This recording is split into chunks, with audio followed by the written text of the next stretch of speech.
Hoje é dia de acompanharmos a parte 2 do manhwa do carinha que ficou preso em um mundo sombrio por 3.000 anos e chegou a um nível de poder e conhecimento completamente insano, apesar de ainda estar em um nível baixo. O nome do manhwa vai estar na descrição do vídeo, e eu vou tentar lembrar de colocar o nome dele no comentário fixado também. Continuamos a história com Chaya entrando em desespero, tendo que enfrentar tantas borboletas espectrais ao mesmo tempo, desejando ir para casa, enquanto nosso protagonista estava apenas deitado de boa puxando ronco, enquanto sua pupila treinava. Para ajudar ela em seu treinamento, ele entregou uma poção de coloração suspeita, mas ela não hesita em beber. Depois de ter ingerido a poção, ela pensou que agora seria o seu fim, mas percebe que na verdade nada aconteceu com seu corpício belo, que sinceramente dispensa comentários, papai. O prota revela que essa poção na verdade ocultava o calor que era emitido pelo corpo dela, e agora as borboletas não iriam mais atrás dela. Como ele já tinha essa poção preparada, Chaya acabou pensando que ele já sabia que aquele mundo sombrio era do campo de gelo cinzento, antes mesmo de eles entrarem pelo portal, já que o portal das sombras só mostra o ranking do mundo e um despertado não era capaz de detectar o que está depois dele. Ele até disse que a teoria dela estava certa, mas ele era uma exceção já que era considerado como parte do sistema do mundo das sombras. Afinal, ele passou mais de 3.000 anos lá e acabou aprendendo todos os tipos de leis e fórmulas, e após conseguir essas informações ele era capaz de ir para qualquer tipo de mundo das sombras que ele desejasse. Apesar da história dele ser bem interessante, Chaya ainda não conseguia acreditar que ele estava vivo há mais de 3.000 anos. Temos agora uma visão dos outros membros do grupo, em sua maioria já completamente congelados, e um dos membros pergunta o motivo da mortalidade de um mundo de rank D ser tão alta, e o chefe do grupo simplesmente responde que era porque os monstros tinham atributos de gelo, o que era muito difícil de se lidar, e uma manada de criaturas piores do que as borboletas apareceram em seguida. Eles até tentam lutar com tudo que tinham para poder sobreviver, mas acabou não dando muito certo e eles viraram comida de louva-a-Deus. E pelo visto o chefe do grupo estava passando por um perrengue danado, e ele revela que essas criaturas eram na verdade louva-deuses do vazio do Elite. O nome verdadeiro da criatura não é esse, mas eu tô com receio de falar o nome das criaturas e o YouTube entender errado, e assim tirar a monetização do vídeo. Portanto, vamos chamar eles assim mesmo, afinal é o que eles parecem, né? Chaya finalmente tinha conseguido evoluir em seu treinamento, mas ela percebe que algo de errado não estava certo, já que seu mestre acabou desaparecendo completamente, e ela imaginou que ele deveria ter fugido para outro lugar que era de maior interesse da parte dele, já que aparentava ter outro objetivo em mente desde o início quando eles chegaram naquele mundo. Voltamos então para o grupo que agora estava sendo dizimado, e restava apenas o líder e uma garota de cabelo rosa, ou pelo menos restava, já que o chefe acabou de ser completamente apagado da história também. A garota misteriosa percebeu que agora seria o seu fim, e já começa a rezar o Pai Nosso para ter conforto pós-falecimento, mas o nosso protagonista aparece no último segundo para poder salvar a life da garota, e como se não bastasse o cara apagar os monstros da história, ele ainda se exibe fazendo o picadinho deles, fazendo a Rosinha ficar completamente impressionada com os poderes dele, já que ele ainda estava apenas no nível 9. Ela então agradece por ele ter salvo sua vida, porém o prota diz que ela não precisava se preocupar com isso, já que foi apenas uma coincidência, e seu objetivo na verdade era outro. Mais frio que isso, só dois disso. Ele então arremessa a cabeça do louva-a-Deus no abismo, esperando atrair a atenção de algo muito maior, e pelo visto ele conseguiu.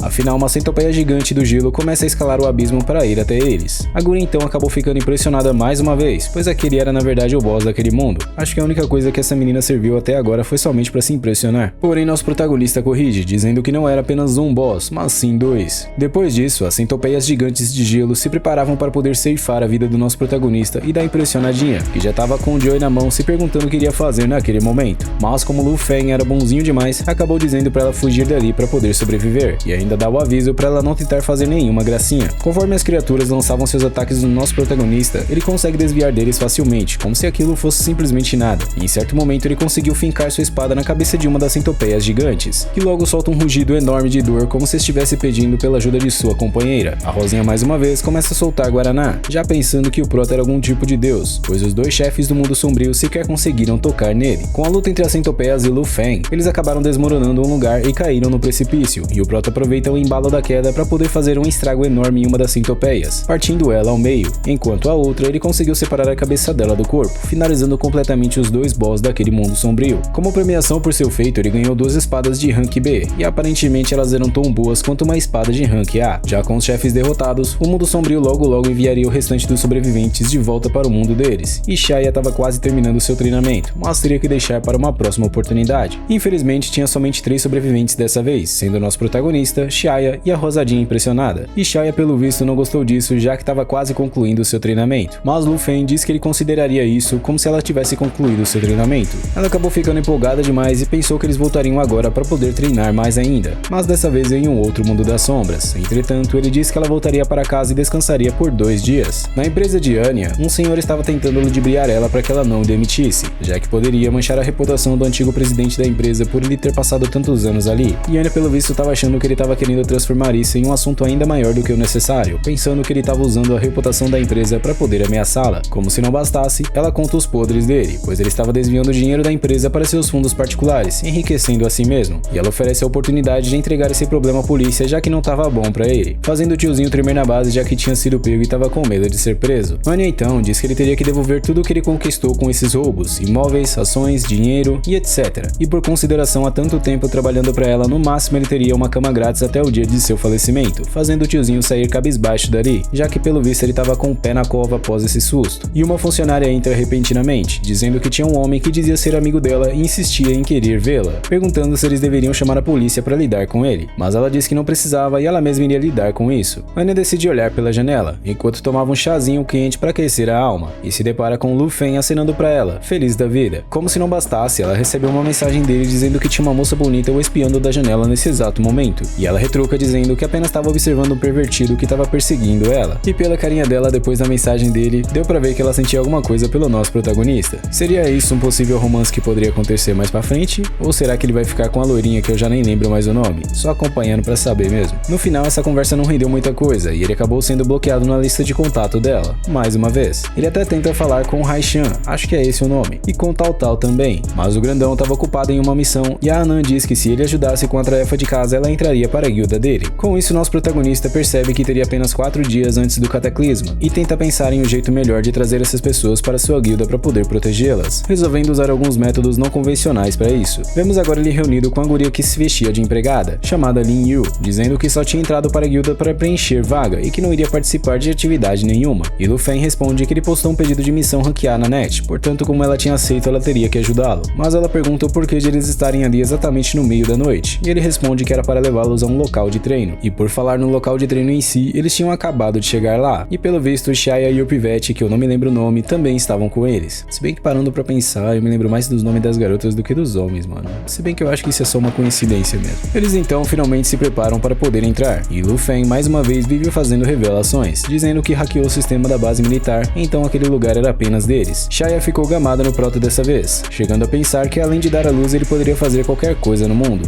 Isso eu tenho que concordar. Após as formalidades e explicações feitas, eles finalmente começariam o treinamento especial deles na base militar. Ao entrarem na base, eles chegam a uma sala de treinamento aeroespacial, onde os astronautas eram treinados, e o Pivete se perguntava se eles iriam para o espaço, mas nosso prota diz que não. Lin Yu então diz que esse tipo de treinamento era completamente inútil para ela, e que ela não iria participar de nada desse tipo, pois gastaria sua energia preciosa com coisas tolas. Porém, ao sair do primeiro treino, ela foi a primeira a desejar voltar para lá, para poder repetir o processo, já que ela tinha falhado na missão. No entanto, ela teria que esperar um pouco, já que sua nave havia sido destruída, e agora ele iria alterar algumas configurações no treinamento dela. Quando ele diz que poderia alterar alguns detalhes do cenário através da programação, ela fica impressionada com as habilidades dele, já que um hacker normal não era capaz de fazer esse tipo de coisa. E ele responde que enquanto estava no mundo das sombras, ele começou a estudar o desenho das naves espaciais e a ecologia do espaço, já que quando uma pessoa está entediada ao extremo, é natural criar passatempos estranhos. Meio suspeito, eu fico imaginando que tipo de passatempo ele adquiriu enquanto estava preso. Quando Shaya volta, vemos que ela estava completamente feliz com aquele tipo de treinamento, mas como eles não estavam ali para brincar, ele diz que o treino dela ele criou especificamente para que ela aumentasse seu poder mental. Após o sermão do Prota, ela se mostrou meio preocupada com o garoto estudante, que aparentemente estava bem cansado, mas ainda assim decidiu permanecer no treinamento firme e forte. E não demora muito para que ele fechasse as portas novamente e voltassem para o seu treinamento. E vemos que Shaya estava até se dando bem, já a empregada estava rodando mais do que pirocóptero, e o estudante recebeu uma mensagem de Lu Fen, dizendo que diferente dos outros dois métodos, o treino dele era uma mescla dos dois tipos de treino, já que ele precisava trabalhar tanto seu poder mental quanto sua concentração, e também melhorar seu controle emocional. Depois de um tempo treinando, eles já não estavam mais aguentando fazer aquele tipo de treinamento, e o Prota acabou chamando eles de franguinhos, já que tinham descansado o suficiente, eles precisavam continuar logo. Quando Shaya pergunta se ele estava ficando maluco de fazer tantos treinos em seguida sem descanso, ele responde que comparado ao mundo das sombras de nível calamidade que eles estavam prestes a entrar, ele ainda estava sendo bem amável. Confesso que eu tô meio empolgado para ver como é que é esse mundo de nível calamidade. Uma semana depois, todos estavam em um sistema de incubação, que eu não sei o nome exato, mas se eu não me engano me lembra algo como criogenia. E após ela sair, temos uma bela cena relativamente agradável de se ver, e o Prota chega em seguida dizendo que entre todos eles ali, ela era quem possuía o poder de recuperação mais forte, e estava ansioso para ver os resultados dela em seu novo treinamento, e pelo visto dessa vez iria ser completamente diferente. Os cães robóticos então são libertados para acabarem com a vida de Lin Yu, mas ela consegue revidar facilmente e assim conseguir se defender deles. Em certo momento, ela percebe que os cães robóticos robóticos estavam mais rápidos do que o de costume, mas ainda assim, como suas habilidades estavam em um nível superior agora, ela conseguiu facilmente sair daquela situação complicada. Já no treinamento de Shaya, ela estava bem acostumada com a gravidade zero, e quando ele lança algumas esferas para cima dela, ela acabou achando fácil demais ter que lidar com aquilo, e já que estava fácil demais, Lu Feng decidiu dificultar um pouco as coisas para o lado dela, aumentando o número de esferas sem dó nem piedade para 40, sendo que atualmente tinham apenas 6. Com isso, ela acabou achando que não seria capaz de aguentar, pensando que dessa vez iria ir dessa para uma pior. Mas quando ele passa algumas instruções para ela de como libertar seu poder escondido, ela começa a entender melhor a lição até então ensinada, e finalmente consegue dispersar todas as esferas que estavam por ali, ficando completamente feliz com seu resultado de treino e pedindo para que seu chefe conquistasse aquele mundo junto com ela. E o Prota pensa que ela literalmente era uma rainha psíquica, já que ela tinha se tornado um as da equipe desde o início. Nesse momento, vemos a criatura oculta do garoto sendo controlada por ele, apesar de aparentar estar tendo um pouco de dificuldade inicialmente, e ele acabou se descuidando e o lobo de 3 caudas esbarrou em uma mina explosiva, fazendo com que ele voltasse para dentro de si, chegando a pensar que ele não servia para nada. Mas logo o garoto é confortado pelo Prota, que diz que ele melhorou bastante, já que no início ele controlava o lobo por apenas 7 segundos, e agora ele conseguia controlá-lo por 3 minutos, e mesmo que ele achasse que 3 minutos era pouco, em uma luta de verdade quem possuía um poder de ataque forte, como é o caso dele, 3 segundos seriam suficiente para terminar uma luta. O treinamento deles finalmente chegou ao fim, e eles agora poderiam voltar para casa. Conforme Lu Feng puxava um ronco em casa de boa, ele acabou recebendo uma ligação de sua irmã, mas leva uma encarcada dela em seguida dizendo que não iria mais deixá-lo substituí-la em seu trabalho, já que ele acabou fazendo muito mais do que devia e roubou a posição dela de melhor funcionária. Afinal, ele até mesmo fez acupuntura em um dos funcionários que precisava de ajuda, e após desligar ele acaba recebendo uma mensagem de tal,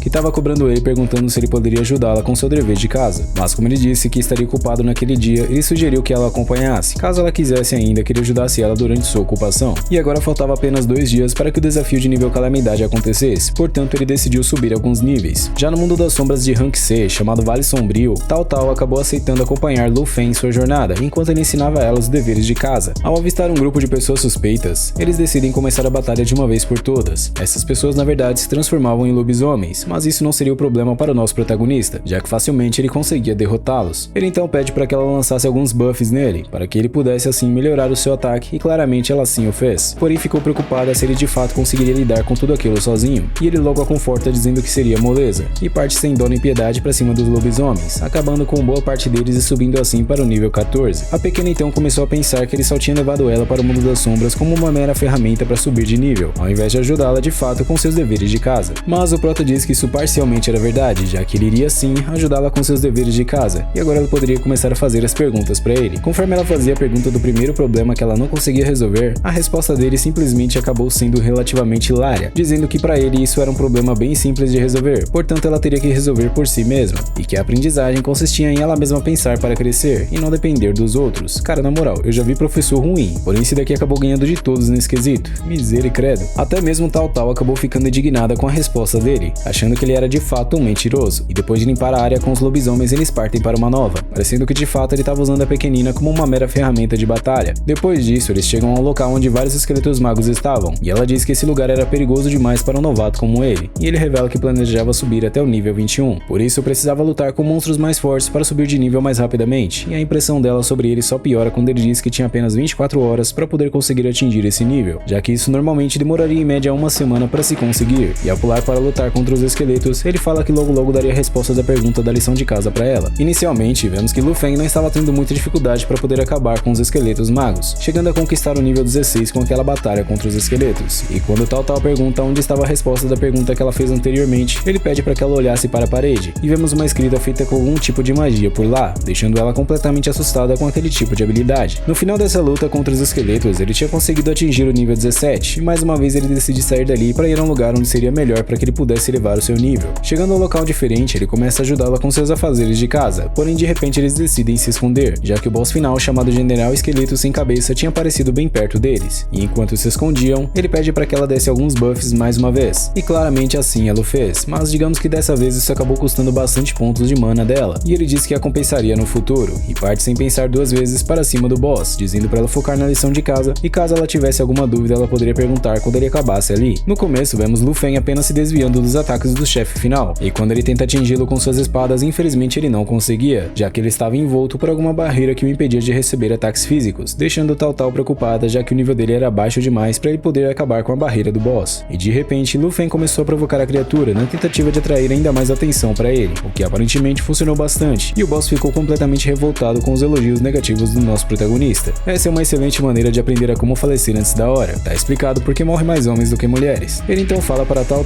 prestar atenção em sua lição de casa, e não precisava se preocupar com ele já que o chefe não era capaz de acertá-lo, e ela responde que ele estava se achando demais, já que ele sequer conseguia quebrar o escudo dele e apenas um ataque do boss ele virava estrume de cavalo, e Lu Fen retruca dizendo que era exatamente por isso que ela estava ali, admitindo que estava se aproveitando das habilidades dela. O guerreiro esqueleto então começa a perseguir ele sem pensar duas vezes, e em certo momento nessa perseguição ele acabou ficando preso entre duas rochas gigantes, e Tal acabou achando esse tipo de estratégia típica de um covarde, mas nosso protagonista não se importava muito com isso e pede para ela usar a habilidade chamada Pilar de Fogo, e enquanto ela usava sua habilidade para quebrar o escudo do boss, ela diz que era melhor ele compensá-la mais tarde, do contrário ele iria ser torrado exatamente daquele jeito, e vemos em seguida que isso funcionou bem, e as defesas do chefe acabou ficando mais fracas, abrindo uma abertura para que Lu Fen pudesse finalizá-lo. Quando ela pensa que eles finalmente tinham chegado ao fim dessa batalha, o prota parte para cima do boss acabando com ele facilmente, porém a chamando de ingênua, por achar que eles acabariam ali. Ela pensou que eles logo voltariam para casa, já que o chefão tinha sido derrotado, porém ele diz que eles não ouviram nenhuma notificação do fim da missão, ou seja, do nada surgiu mais um boss e ela nem percebeu que ele usou o buff que ela tinha dado nele para que ele pudesse trazer o chefe de volta à vida, e uma vez após outra, o prota acabou com ele várias e várias vezes, conforme ele fosse ressurgindo, até que finalmente ele acabou com essa tortura pro coitado do esqueleto sem cabeça e finaliza a batalha deles. E após tantas tentativas, ele tinha conseguido dropar o escudo de proteção do General Esqueleto, que era um item de rank S muito raro de ser dropado, e Tal tava achando que Lu Fen fazia dos mundos sombrios um tipo de depósito privado, e agora que ele tinha conseguido atingir o nível 21, ele poderia usar esse item raro, portanto a chance dos membros de sua guilda sobreviverem no mundo da calamidade aumentaram em 20%, e ele por fim volta juntamente com Tal